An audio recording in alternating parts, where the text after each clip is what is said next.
అందరికీ నమస్కారం అండి. Welcome to my channel.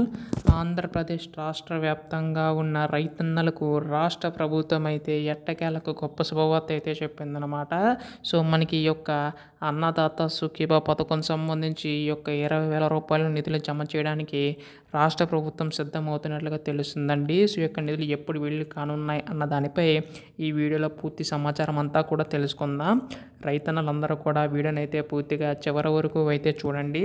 అంతకంటే ముందు కొత్తగా ఎవరైనా మన ఛానల్ని చూసినట్లయితే దయచేసి వెంటనే ఛానల్ అయితే సబ్స్క్రైబ్ చేసుకోండి. దీని ద్వారా నేను పెట్టే ప్రతి చిన్న లేటెస్ట్ అప్డేట్ కూడా మీరు ఎప్పటికప్పుడు మిస్ కాకుండా తెలుసుకోగలుగుతారు.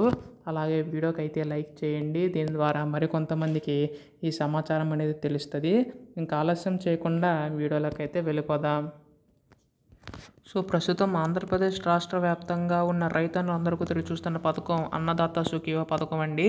అయితే దీనికి సంబంధించి గాను ముఖ్యంగా చూసుకున్నట్లయితే ఈ యొక్క అన్నదాత సుఖీభవ పథకం సంబంధించి గాను ప్రతి ఏటా కూడా రాష్ట్ర ప్రభుత్వం 20,000 రూపాయలు అనేవి అయితే అందించనుంది కదా.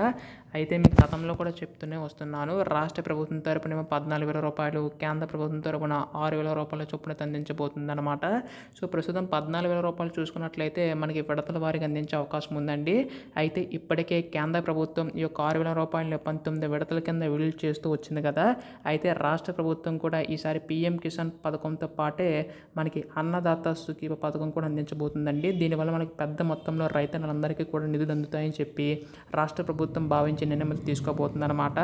అయితే దీనికి సంబంధించి గాను ముఖ్యంగా చూసుకున్నట్లయితే ఈ యొక్క రాష్ట్ర ప్రభుత్వం ఎవరికైతే ఈ కేవైసీ నమోదై ఉంటుందో వారికి మాత్రం ఇచ్చే అవకాశం ఉందన్నమాట. అంటే ఎలక్ట్రానికలీ నో యువర్ కస్టమర్, మీ యొక్క bank account, Aadhaar card, phone number అన్నీ కూడా లింకప్ అయి ఉండాలి.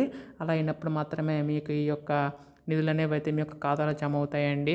సో దీనికి సంబంధించి కానీ రాష్ట్ర ప్రభుత్వం ఈ యొక్క నిధులు అనేవి అయితే త్వరలో అయితే విడుదల చేయబోతున్నాయి. రేపు ఎల్లుండిలోకి దీనిపై అప్డేట్ వచ్చే అవకాశం ఉందండి. ఎప్పుడు దీనిపై ఏ చిన్న అప్డేట్ వచ్చినా మీరు ముందుగా తెలుసుకోవాలనుకుంటే ఛానల్ అయితే సబ్స్క్రైబ్ చేసుకోండి. ధన్యవాదములు.